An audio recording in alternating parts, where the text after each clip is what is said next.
조선의 왕들은 후궁을 두는 것이 당연했습니다. 왕실의 대를 이어야 한다는 명분 아래 때로는 10명이 넘는 후궁이 궁궐에 들어왔습니다.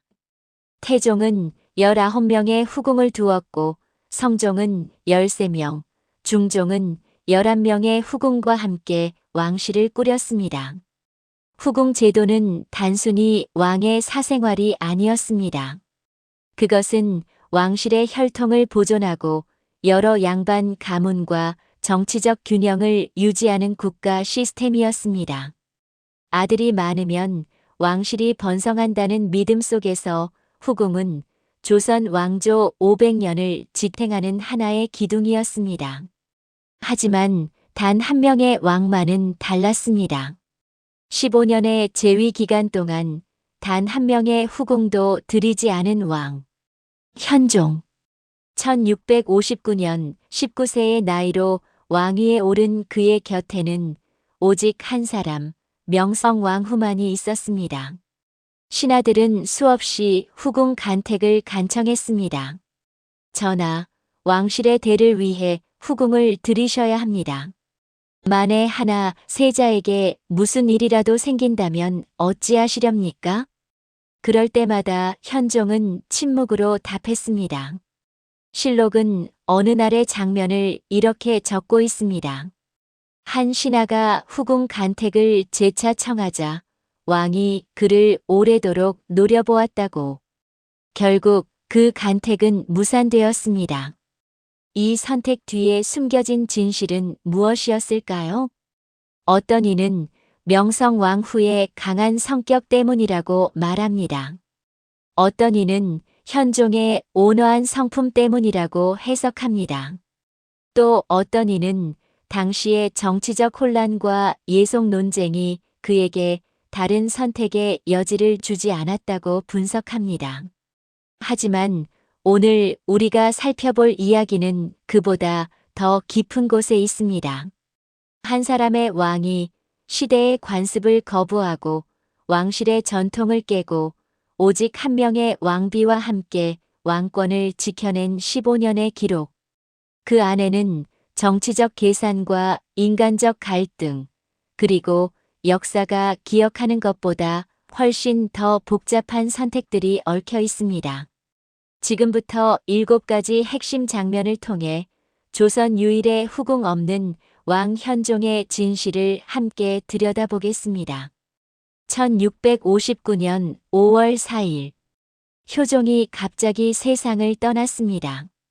침을 맞다가 악화된 종기가 원인이었습니다. 조선은 충격에 빠졌고 궁궐은 혼란에 휩싸였습니다. 그로부터 며칠 뒤 19세의 세자 이연이 왕위에 올랐습니다. 바로 현종입니다. 현종실록은 그날을 이렇게 기록합니다. 세자가 창덕궁 인정전에서 즉위하였다. 나이 19이었다. 이 짧은 한 문장 뒤에는 한 청년이 감당해야 할 거대한 무게가 숨어 있었습니다. 현종은 어린 나이에 갑작스럽게 왕위를 물려받았지만 그의 아버지 효종은 북벌이라는 미완의 꿈을 남겼고 조정은 서인과 남인의 당파 싸움으로 격렬하게 갈라져 있었습니다. 더 큰 문제는 그의 정통성이었습니다. 효종은 인조의 둘째 아들이었습니다. 장남 소현세자가 청나라에서 돌아온 직후 의문의 죽음을 맞이한 뒤 효종이 왕위를 이었기에 일각에서는 그 정통성에 의문을 제기하는 이들이 있었습니다. 현종은 그 아들이었습니다. 신하들의 시선은 차갑고 예리했습니다. 어린 왕이 과연 이 혼란을 수습할 수 있을까? 북벌의 뜻을 이어갈 의지가 있는가? 당쟁 속에서 중립을 지킬 수 있겠는가? 당시 조선 사회에서 왕의 권위를 세우는 방법은 명확했습니다. 왕실의 혈통을 튼튼히 하고 여러 양반 가문과의 혼맥을 통해 정치적 기반을 넓히는 것. 그리고 그 핵심에는 후궁 제도가 있었습니다. 즉위 직후부터 신하들은 현종에게 후궁을 들릴 것을 권했습니다. 전하, 왕실의 대를 위해서라도 후궁을 간택하시는 것이 마땅합니다. 세자 한 분만으로는 왕실의 안정을 보장할 수 없습니다. 이것은 단순한 건의가 아니었습니다. 왕권을 시험하는 정치적 압박이었습니다. 현종이 신하들의 뜻을 따르지 않는다면 그것은 곧 어린 왕이 조정을 제대로 이끌지 못한다는 약점으로 비춰질 수 있었습니다. 하지만 현종은 응답하지 않았습니다. 그는 침묵했고 시간을 끌었고 결국 그 간택은 실현되지 않았습니다. 신하들은 의아해했습니다. 왕이 왜 후궁을 거부하는가? 혹시 왕비의 눈치를 보는 것인가? 아니면 왕 자신에게 다른 계산이 있는 것인가? 오늘날 우리는 이 장면에서 중요한 질문을 던져야 합니다. 후궁을 두지 않는다는 것은 단순히 개인적 선택이 아니었습니다. 그것은 왕실의 구조, 정치적 균형, 양반 가문들의 이해관계 전체를 거스르는 결정이었습니다. 19세의 어린 왕이 그 압박을 견뎌낼 수 있었던 이유는 무엇이었을까요? 진정한 권력은 관습을 따르는 데 있지 않습니다. 때로는 시대가 당연하다고 여기는 것을 거부할 수 있는 용기가 더 강한 힘이 됩니다. 현종은 즉위 첫날부터 이미 자신만의 길을 걷기 시작했습니다. 그 길이 얼마나 외로웠을지 왕권을 흔드는 폭풍. 현종이 왕위에 오른 지 한 달도 채 되지 않아 조선을 뒤흔드는 논쟁이 시작되었습니다. 바로 예속 논쟁입니다. 효종의 국상을 맞아 왕의 어머니인 자의대비 조씨가 얼마 동안 상복을 입어야 하는가를 두고 서인과 남인이 격렬하게 충돌한 사건입니다. 현종실록 1659년 6월 기록을 보면 이렇게 적혀 있습니다. 복제를 정하는 일로 조정이 크게 논란에 빠졌다. 서인 측은 1년설을, 남인 측은 3년설을 주장했습니다. 이 논쟁은 표면적으로는 예법에 관한 것이었지만 그 이면에는 왕권과 신권, 적통과 반계, 정통성과 명분이라는 조선 정치의 핵심 갈등이 모두 얽혀 있었습니다. 서인은 효종이 차남이었다는 점을 강조하며 1년설을 주장했고 남인은 효종이 왕이었다는 점을 강조하며 3년설을 주장했습니다. 현종은 그 한가운데 서 있었습니다. 어느 쪽을 선택해도 반대편의 공격을 받을 수밖에 없었습니다. 더 큰 문제는 이 논쟁이 단순히 예법 논쟁으로 끝나지 않는다는 점이었습니다. 이것은 현종 자신의 정통성을 시험하는 정치적 전쟁이었습니다. 만약 효종이 차남에 불과하다는 논리가 확정된다면 현종 역시 정통성에 흠집이 생기는 것이었습니다. 반대로 효종을 정통왕으로 인정한다면 서인 세력의 반발을 사게 됩니다. 19세의 어린 왕에게 이것은 감당하기 어려운 시험이었습니다. 당시 신하들은 현종을 조종 가능한 왕으로 여겼습니다. 예속 논쟁의 흐름 속에서 현종이 어떤 결정을 내리는가를 보며 신하들은 이 왕이 우리 편인가 아닌가를 판단하려 했습니다. 현종은 초기에 중립적 입장을 유지했습니다. 그는 서인도 남인도 명확히 지지하지 않았습니다.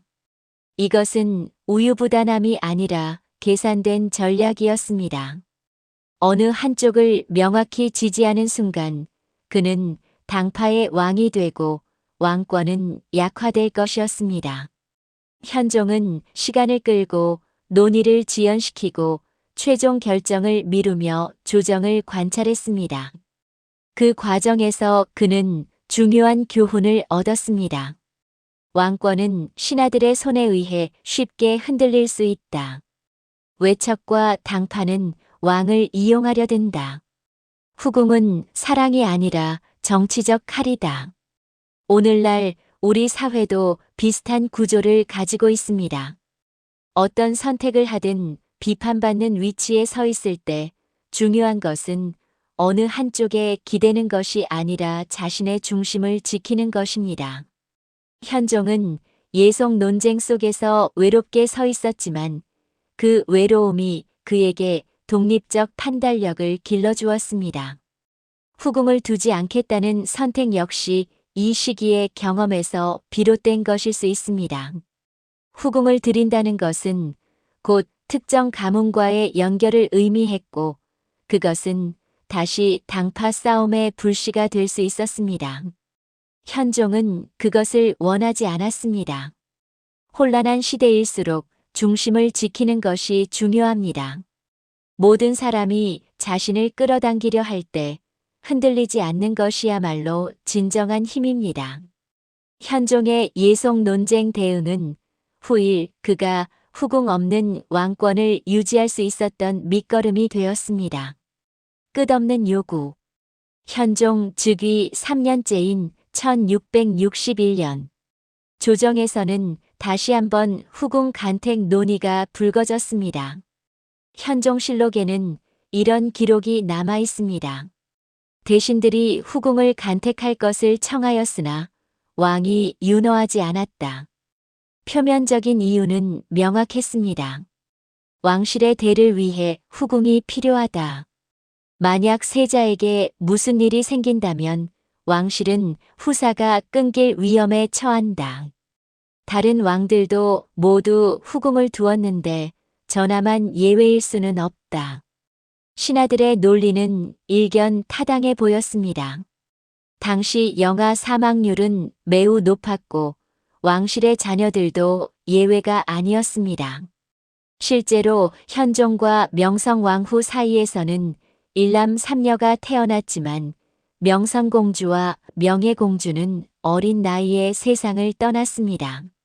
세자 순훈날의 숙종 역시 천연두를 앓으며 위독한 상황을 겪기도 했습니다.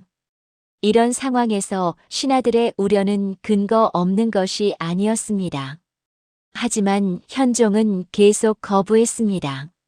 어떤 때는 침묵으로, 어떤 때는 때가 되면 생각해 보겠다는 모호한 답변으로, 어떤 때는 아예 논의 자체를 중단시키는 방식으로. 그러자 신하들 사이에서 소문이 돌기 시작했습니다. 왕이 왕비의 눈치를 보는 것 아닌가? 명성왕후가 후궁을 용납하지 않는 것이 아닌가? 아니면 왕 자신이 여색을 가까이 하지 않는 성품인가? 실록에는 한 가지 흥미로운 장면이 기록되어 있습니다. 1668년 가을 한 신하가 다시 한번 후궁 간택을 강력히 청했습니다. 그때 현종은 그 신하를 오래도록 노려보았다고 합니다. 결국 그 간택 논의는 무산되었습니다. 이 장면은 무엇을 의미할까요? 현종이 단순히 왕비의 눈치를 봐서 후궁을 거부한 것이 아니라 자신의 명확한 의지가 있었다는 증거입니다. 그렇다면 그 의지는 어디에서 나온 것일까요? 오늘날 우리 사회에서도 비슷한 압박은 존재합니다. 모두가 이렇게 한다는 논리로 개인의 선택을 제한하려는 시도. 관습이니까, 전통이니까, 당연한 거니까라는 이유로 다른 길을 막으려는 압력. 현종이 그 압력 속에서 자신의 길을 고수할 수 있었던 것은 그가 본질을 꿰뚫어 보았기 때문입니다. 후궁이라는 제도가 왕실의 대를 위한 것이라고 하지만 실제로는 외척 세력의 권력 확대 수단이 되고 왕자들 간의 경쟁을 낳고 궁중 정치의 혼란을 만드는 원인이 된다는 사실을. 이 장면이 우리에게 남긴 교훈은 이것입니다. 관습이라는 이름으로 포장된 압박 앞에서 본질을 보는 눈을 잃지 말아야 합니다. 모두가 그렇게 한다는 것이 언제나 옳은 것은 아닙니다. 현종은 그 진실을 알고 있었고 그래서 흔들리지 않았습니다. 명성왕후 김씨. 그녀는 1642년 청풍 김씨 명문가에서 태어났습니다. 아버지는 청풍 부원군 김우명이었고 그 집안은 조선 서인 세력의 핵심이었습니다. 1651년 그녀는 10살의 나이로 세자빈에 간택되었습니다. 현종실록은 그녀를 이렇게 평가합니다. 지능이 비상하고 총명하여 한번 보고 들은 것은 평생 잊지 않았다. 하지만 역사는 그녀를 더 복잡한 인물로 기록하고 있습니다. 명성왕후는 독선적이고 강한 성격의 소유자였습니다. 친정 동생들에게조차 교만하지 말라고 엄격히 훈계할 정도로 원칙을 중시했고 남편 현종 앞에서도 주눅 들지 않는 당당함을 가지고 있었습니다. 후일 기록들은 그녀가 성격이 거칠고 사나워 현종이 후궁을 한 명도 두지 못했다고 전합니다. 이 표현은 흥미롭습니다. 두지 못했다는 표현 속에는 현종의 의지보다 명성왕후의 영향력이 더 컸다는 해석이 담겨 있습니다. 실제로 명성왕후는 궁중에서 상당한 힘을 가지고 있었습니다. 그녀의 친정인 청풍 김씨 가문은 조정의 서인 세력과 깊이 연결되어 있었고 현종의 어머니이자 대비인 인선왕후조차 명성왕후를 함부로 대하지 못했다는 기록이 있습니다. 하지만 이것이 전부일까요? 명성왕후를 단순히 질투 많고 사나운 왕비로만 평가하는 것은 역사의 한 면만 보는 것입니다. 그녀는 자신의 위치를 정확히 이해하고 있었습니다. 만약 후궁이 들어온다면 그것은 단순히 여자 한 명이 더 들어오는 것이 아니었습니다.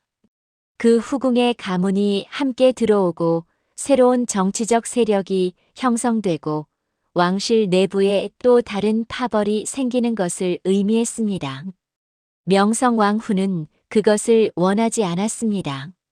그녀가 원한 것은 단순하고 명확한 왕실이었습니다. 왕과 왕비 그리고 세자. 외척도 후궁도 복잡한 권력 구도도 없는 왕실. 흥미로운 것은 현종 역시 같은 생각을 가지고 있었다는 점입니다. 둘의 결합은 사랑의 결혼은 아니었을 수 있습니다. 하지만 그들은 하나의 목표를 공유했습니다. 단순한 왕실 구조를 유지함으로써 외척의 간섭을 막고 왕권을 지킨다. 오늘날 우리는 이 장면에서 중요한 통찰을 얻습니다. 강한 여성이 남성의 선택을 억압한다는 단순한 해석은 역사의 복잡성을 놓치게 만듭니다. 때로는 두 사람이 같은 목표를 향해 서로를 지지하는 것이 더 강한 힘이 됩니다. 명성왕후는 분명 강한 성격의 소유자였지만 그녀의 강함이 현종의 선택을 억압한 것이 아니라 오히려 현종이 자신의 길을 걸을 수 있도록 뒷받침해 준 것일 수 있습니다. 이 장면이 우리에게 남긴 메시지는 이것입니다. 역사 속 여성을 단순히 질투하는 왕비 또는 순종적인 왕비로만 평가하는 것은 그들의 진짜 모습을 놓치게 만듭니다. 명성왕후는 자신의 위치를 지키고 왕실을 안정시키고 아들 숙종을 무사히 왕위에 올리는 데 성공한 정치적 인물이었습니다. 현종은 왜 후궁을 거부했을까요? 표면적인 이유는 여러 가지로 추측됩니다. 명성왕후의 강한 성격, 현종의 온화한 성품, 당시의 정치적 혼란. 하지만 더 깊은 곳을 들여다보면 현종의 선택은 단순한 개인적 선호가 아니라 치밀한 정치적 계산의 결과였을 가능성이 큽니다. 조선 왕실의 역사를 보면 후궁 제도가 가져온 비극은 셀 수 없이 많습니다. 태종시대 왕자들 간의 피비린내 나는 권력 다툼. 세조시대 단종을 폐위시키고 왕위를 찬탈한 사건. 연산군 시대, 후궁과 외척의 권력 남용. 성종시대, 패비윤씨 사건과 그로 인한 비극. 현종은 이 모든 역사를 알고 있었습니다. 그는 역대 왕들의 실록을 읽었고 왕실의 비극들을 공부했으며 후궁이 가져오는 구조적 문제를 정확히 꿰뚫어 보았습니다. 현종실록의 기록을 보면 현종은 매우 신중하고 사려 깊은 성격의 소유자였습니다. 그는 성급하게 결정을 내리지 않았고 조정의 논의를 주의 깊게 관찰했으며 장기적인 결과를 고려하는 왕이었습니다. 그런 현종이 내린 결론은 이것이었습니다. 후궁이라는 제도 자체가 문제다. 후궁을 잘 관리하는 것이 중요한 것이 아니라 후궁이 없는 구조를 만드는 것이 더 근본적인 해결책이라는 판단. 이것은 혁명적인 사고였습니다. 조선 건국 이래 어떤 왕도 이런 방식으로 생각하지 않았습니다. 모든 왕은 후궁 제도를 당연한 것으로 받아들였고 다만 그것을 어떻게 잘 운영할 것인가만 고민했습니다. 하지만 현종은 달랐습니다. 그는 문제를 해결하려 하지 않고 문제 자체를 제거하려 했습니다. 후궁이 없으면 외척 세력도 생기지 않습니다. 후궁이 없으면 왕자들 간의 경쟁도 발생하지 않습니다. 후궁이 없으면 궁중 정치의 복잡성도 줄어듭니다. 오늘날 우리 사회에서도 이런 통찰은 중요합니다. 어떤 문제를 계속 관리하고 통제하려 하기보다 그 문제가 발생하지 않는 구조를 만드는 것이 더 근본적인 해결책일 때가 있습니다. 현종의 선택은 바로 그것이었습니다. 물론 이 선택은 위험했습니다. 만약 세자에게 무슨 일이 생긴다면 왕실은 후사가 끊길 위기에 처할 수 있었습니다. 실제로 명성왕후가 낳은 자녀 중 두 공주가 어린 나이에 세상을 떠났고 세자순 역시 천연두로 생사의 갈림길에 섰던 적이 있습니다. 하지만 현종은 그 위험을 감수했습니다. 그는 혹시 모를 위험보다 확실한 구조적 안정을 선택한 것입니다. 이 장면이 우리에게 남긴 교훈은 분명합니다. 진정한 혁신은 기존의 방식을 조금 개선하는 것이 아니라 근본적인 구조를 바꾸는 데서 시작됩니다. 현종은 후궁 없는 왕실이라는 전례 없는 실험을 시작했고 그 실험은 15년간 성공적으로 유지되었습니다. 현종의 실험은 성공했습니다. 1659년부터 1674년까지 15년간의 재위 기간 동안 현종은 후궁 없는 왕실을 유지했고 그 결과는 놀라웠습니다. 현종실록의 기록들을 살펴보면 현종 시대에는 궁중 비극이 거의 없었습니다. 후궁들 간의 다툼도 왕자들 간의 경쟁도 외척의 횡포도 없었습니다. 왕실은 단순했습니다. 왕과 왕비 그리고 세자와 공주들. 이 단순한 구조가 왕권의 안정을 가져왔습니다. 물론 현종 시대가 평화로웠던 것만은 아닙니다. 예속 논쟁이라는 정치적 폭풍이 두 차례나 조선을 뒤흔들었고 서인과 남인의 대립은 격렬했으며 자연재해도 빈번했습니다. 하지만 적어도 왕실 내부는 안정적이었습니다. 왕위 계승을 둘러싼 음모나 갈등이 없었고 외척이 권력을 남용하는 일도 없었으며 후궁의 가문들이 서로 경쟁하는 일도 발생하지 않았습니다. 더 놀라운 것은 왕위 계승이 역대 어느 때보다 평화롭게 이루어졌다는 점입니다. 1674년 8월 23일 현종이 세상을 떠났습니다. 34세의 젊은 나이였습니다. 그 뒤를 이어 세자 순이 즉위했습니다. 바로 숙종입니다. 이 계승 과정에서 어떤 혼란도 없었습니다. 왕자가 한 명뿐이었기에 계승을 둘러싼 경쟁이 원천적으로 불가능했습니다. 외척의 개입도 정치적 음모도 권력 다툼도 없었습니다.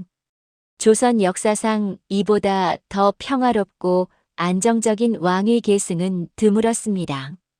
오늘날 우리는 이 장면에서 중요한 교훈을 얻습니다. 복잡한 시스템이 반드시 좋은 것은 아닙니다. 때로는 단순한 구조가 더 강하고 더 안정적이며 더 오래 지속됩니다. 현종이 만든 단순한 왕실은 15년간 흔들림 없이 유지되었고 그 결과 조선 역사상 가장 평화로운 왕위 계승을 이루어냈습니다. 현대 조직론에서도 이와 비슷한 원리가 적용됩니다. 지나치게 복잡한 조직 구조는 의사소통을 어렵게 만들고 불필요한 갈등을 낳으며 효율성을 떨어뜨립니다. 반대로 명확하고 단순한 구조는 책임이 명확해지고 의사결정이 빨라지며 조직의 안정성이 높아집니다. 현종은 350년 전에 이미 이 원리를 깨달았고 그것을 왕실 운영에 적용했던 것입니다. 이 장면이 우리에게 남긴 메시지는 이것입니다. 진정한 안정은 복잡한 제도와 장치를 만드는 데 있지 않습니다. 오히려 불필요한 것을 덜어내고 본질만 남기는 용기에서 비롯됩니다. 현종은 후궁이라는 제도를 덜어냈고 그 결과 왕실의 본질을 지킬 수 있었습니다. 하지만 역사는 항상 역설적입니다. 1674년 숙종이 왕위에 올랐습니다. 14세의 어린 나이였습니다. 현종의 아들이자 명성왕후의 외아들. 후궁 없는 왕실에서 태어나 자란 유일한 왕자. 모든 사람은 기대했습니다. 아마도 숙종 역시 아버지의 길을 따를 것이다. 후궁 없는 왕실의 전통이 이어질 것이다. 하지만 역사는 정반대로 흘러갔습니다. 숙종은 아버지와는 완전히 다른 길을 선택했습니다. 그는 후궁 제도를 적극적으로 활용했고 그 결과 조선 역사상 가장 드라마틱한 궁중 정치를 만들어냈습니다. 장희빈, 인현왕후, 숙빈 최씨. 이 세 여인을 중심으로 한 권력 다툼은 숙종 시대 전체를 뒤흔들었고 그 여파는 후대까지 이어졌습니다. 숙종실록을 보면 숙종은 총 9명의 후궁을 두었습니다. 그중 장희빈은 한때 왕비로까지 승격되었다가 폐위되고 결국 사약을 받고 죽는 비극을 맞이했습니다. 왜 숙종은 아버지와 정반대의 길을 걸었을까요? 여러 해석이 가능하지만 가장 유력한 설명은 이것입니다. 숙종은 어머니 명성왕후의 강한 성격과 지나친 간섭 때문에 오히려 반발심을 가졌다는 것입니다.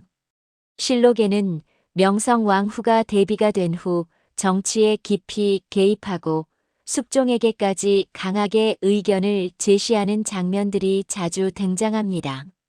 숙종은 어머니의 그런 모습을 부담스러워했고 자신의 왕권을 독립적으로 행사하고 싶어 했습니다. 그리고 후궁 제도는 그에게 하나의 도구가 되었습니다. 후궁을 통해 정치적 균형을 만들고 외척 세력을 견제하고 자신의 권력을 강화하는 방식. 이것은 현종과는 완전히 다른 전략이었습니다. 현종은 후궁을 제거함으로써 안정을 추구했지만 숙종은 후궁을 활용함으로써 권력을 강화하려 했습니다. 결과적으로 숙종 시대는 혼란스러웠습니다. 장희빈의 폐비와 사사, 인현왕후의 복위, 남인과 서인의 극한 대립, 경신왕국과 기사왕국 같은 정치적 폭풍. 이 모든 것이 후궁 정치와 깊이 연결되어 있었습니다. 오늘날 우리는 이 대조를 통해 중요한 통찰을 얻습니다. 부모 세대의 선택이 자녀 세대에게 그대로 이어지는 것은 아닙니다. 때로는 부모가 이룬 안정이 자녀에게는 답답함으로 느껴지고 그래서 정반대의 길을 선택하게 만듭니다. 현종의 후궁 없는 왕실은 15년간 안정을 가져왔지만 그 다음 세대는 그 안정을 유지하지 못했습니다. 숙종은 아버지가 만든 평화를 당연하게 여겼고 오히려 그것에서 벗어나 자신만의 방식으로 권력을 행사하고 싶어 했습니다. 역사의 아이러니는 여기에 있습니다. 현종이 그토록 피하려 했던 후궁 정치의 혼란이 그의 아들 숙종 시대에 다시 되살아났다는 점. 그리고 그 혼란은 경종, 영조, 정조 시대까지 이어지며 조선 후기 정치를 끝없이 뒤흔들었다는 점. 이 장면이 우리에게 남긴 교훈은 쓰라립니다. 한 사람의 현명한 선택도 다음 세대가 그것을 이어가지 않으면 무너질 수 있습니다. 진정한 변화는 한 세대의 결단이 아니라 여러 세대에 걸친 지속적인 노력으로 만들어집니다. 현종의 실험은 성공했지만 그것이 전통으로 자리 잡지는 못했습니다. 그리고 조선은 다시 후궁 정치의 소용돌이 속으로 빠져들었습니다. 우리는 지금까지 살펴본 7장면을 통해 한 사람의 선택이 어떻게 시대를 바꿀 수 있는지 확인했습니다. 19세에 왕위에 오른 현종은 조선 500년 역사상 가장 독특한 실험을 시작했습니다. 후궁 없는 왕실. 신하들의 끊임없는 압박 속에서도 정치적 위험을 감수하면서도 그는 자신의 길을 포기하지 않았습니다. 현종실록과 승정원일기의 기록들은 한결같이 말합니다. 현종은 후궁 간택 요청을 계속 거부했고 그 결과 15년간 안정된 왕실을 유지했으며 조선 역사상 가장 평화로운 왕위 계승을 이루어냈다고. 이 선택이 남긴 의미는 단순하지 않습니다. 현종은 문제를 해결한 것이 아니라 문제 자체를 제거했습니다. 후궁이라는 제도가 가져오는 외척 정치, 왕자 경쟁, 궁중 혼란을 경험하는 대신 그는 그 모든 것이 발생하지 않는 구조를 만들었습니다. 오늘날 우리가 살아가는 사회에도 이런 통찰이 필요합니다. 어떤 문제를 계속 관리하고 통제하려 하기보다 그 문제가 발생하지 않는 근본적인 구조를 만드는 것. 현종의 선택은 바로 그것이었습니다. 물론 역사는 완벽하지 않습니다. 현종의 아들 숙종은 아버지와 정반대의 길을 걸었고 조선은 다시 후궁 정치의 혼란 속으로 빠져들었습니다. 하지만 그럼에도 불구하고 현종의 15년은 하나의 가능성을 증명했습니다. 다른 방식도 가능하다. 전통이라는 이름으로 포장된 것도 바꿀 수 있다. 한 사람의 결단이 시대의 흐름을 만들 수 있다. 이것이 우리가 현종의 이야기에서 기억해야 할 핵심입니다. 관습에 저항하는 것은 외롭지만 그 외로움이 새로운 길을 만듭니다. 모두가 당연하다고 여기는 것을 거부하는 것은 위험하지만 그 위험이 진정한 변화를 낳습니다. 현종은 조선 500년 역사에서 단 한 명, 후궁을 두지 않은 왕으로 기억됩니다. 그 기록 뒤에는 한 사람의 용기와 결단, 그리고 시대를 꿰뚫어 본 통찰이 숨어 있습니다. 조선 500년 역사에서 단 한 명, 후궁을 두지 않은 왕. 현종. 우리는 오늘 그의 이야기를 통해 7가지 핵심 장면을 살펴보았습니다. 첫째, 19세의 어린 나이로 즉위한 현종이 직면한 정치적 압박. 둘째, 예속 논쟁이라는 폭풍 속에서 중심을 잃지 않으려 했던 그의 고군분투. 셋째, 신하들의 끊임없는 후궁 간택 요구와 그에 대한 침묵의 거부. 넷째, 명성왕후라는 강한 여성과 함께 만들어간 단순한 왕실 구조. 다섯째, 문제를 해결하지 않고 문제 자체를 제거하려 했던 현종의 혁명적 사고. 여섯째, 15년간의 안정과 조선 역사상 가장 평화로운 왕위 계승. 일곱째, 아들 숙종 시대에 다시 되살아난 후궁 정치의 혼란이라는 역설. 이 일곱 장면은 하나의 메시지로 수렴됩니다. 관습에 저항하는 것은 외롭지만 그 외로움이 새로운 길을 만든다는 것. 현종의 선택은 당시 사람들에게 이해받지 못했을 수 있습니다. 신하들은 그를 우유부단하다고 여겼고 어떤 이는 왕비의 눈치를 본다고 비웃었으며 또 어떤 이는 왕실의 대를 생각하지 않는다고 비판했습니다. 하지만 역사는 증명합니다. 현종의 15년간 왕실은 안정적이었고 왕위 계승은 평화로웠으며 외척의 횡포도 궁중 정치의 혼란도 없었습니다. 오늘을 살아가는 우리에게도 이 교훈은 유효합니다. 모두가 그렇게 한다는 말에 쉽게 흔들리지 말아야 합니다. 관습이라는 이름으로 포장된 것도 전통이라는 명분으로 강요되는 것도 본질을 따져보면 꼭 필요하지 않을 때가 있습니다. 현종은 그것을 깨달았고 그래서 다른 길을 선택했습니다. 여러분은 이 이야기 중 어떤 장면이 가장 기억에 남으셨나요?